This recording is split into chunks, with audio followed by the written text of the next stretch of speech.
My name is Carlos Mateu. I'm a visual artist and a dancer, and you can see this exhibition is about my work.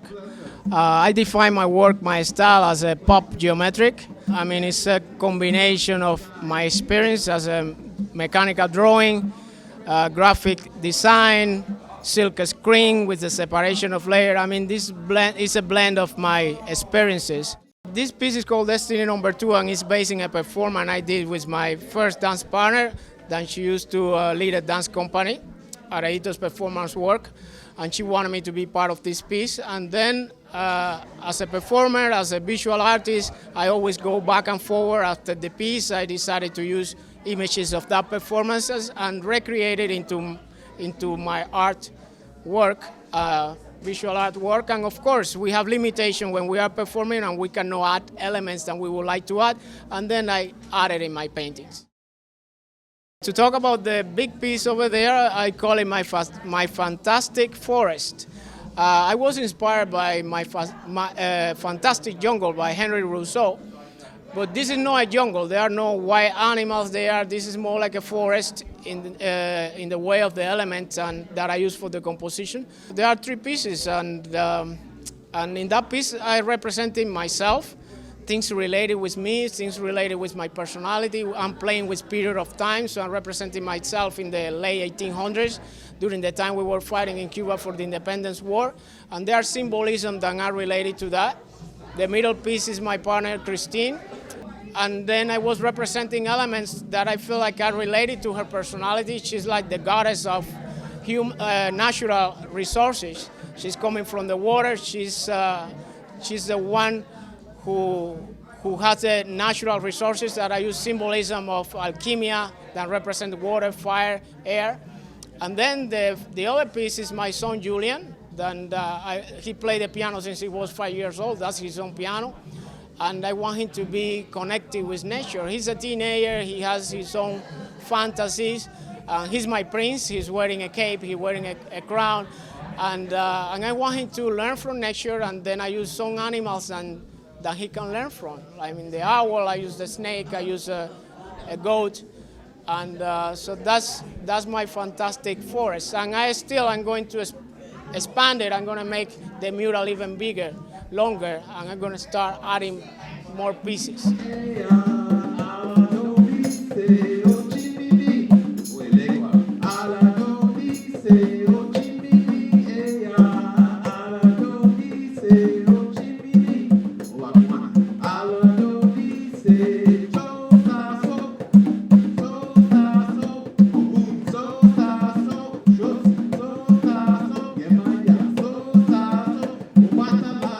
I went with my partner to Avalon Beach. We used to go there. I used to go to Avalon Beach, and then I found those horseshoe crabs. I only saw them in pictures, and then I was in front of them. I was totally impressed.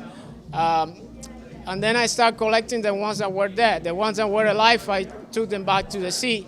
But the ones that were dead, I decided to create art with them.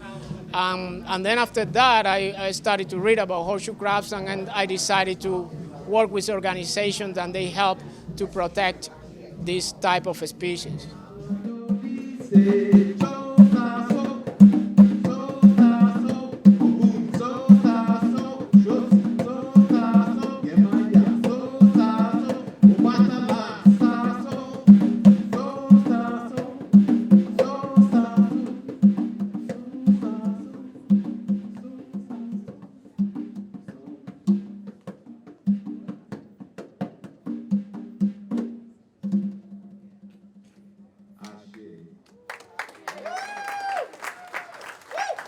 I wrote a poem entitled Literate Hands, and I'm going to be sharing that today. And the musician and I are going to improvise.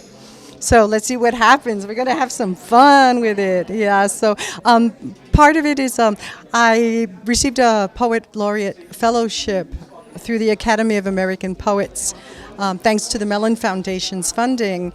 And so that allows me more time to create poetry for events and to be able to offer my services to my community.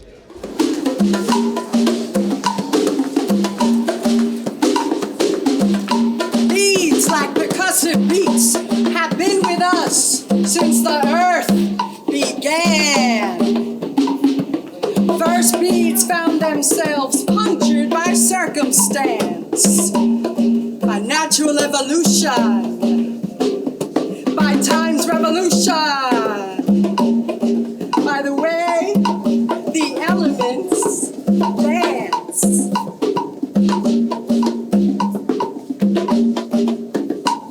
A stone, a seed, a rock, a shell, a tooth, a tusk, a fang. Beads born from beats of divinities, sacred bangs. Percussion of the multiverses, a form to literate hands. Beads strung on sinew and fibrous plants. Then there was faience from the crushing of quartz, the crushing of sand. Beads for the marking of time, beads for the making of music, of rhyme, for the making of music, of rhyme. Do it, baby, do it, do it, my brother.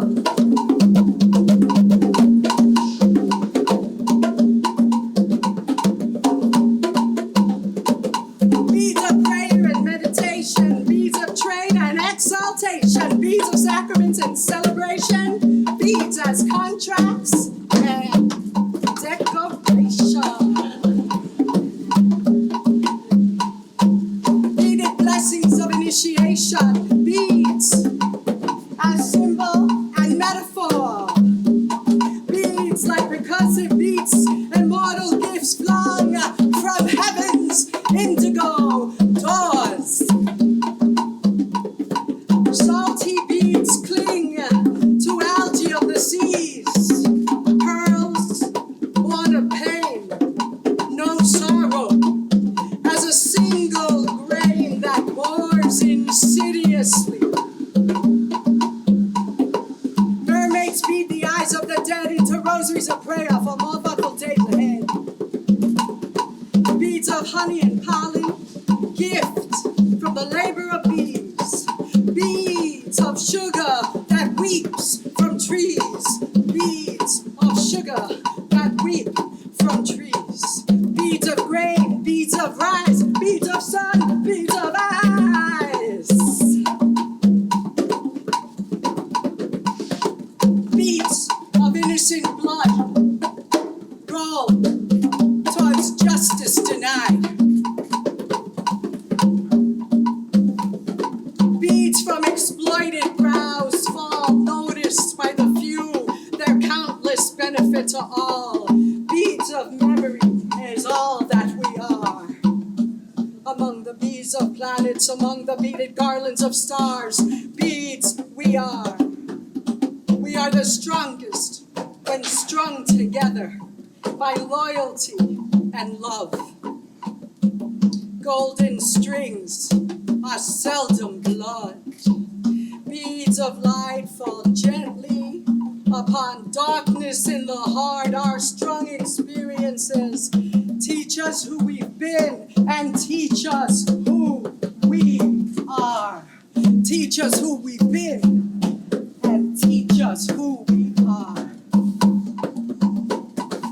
Bound one to the other, let not a single one fall. Our differences beat into hammocks above the abyss to capture each other in grateful embrace. Our souls beating around the earth will save us when we count by grace, not measure every sentient being's worth.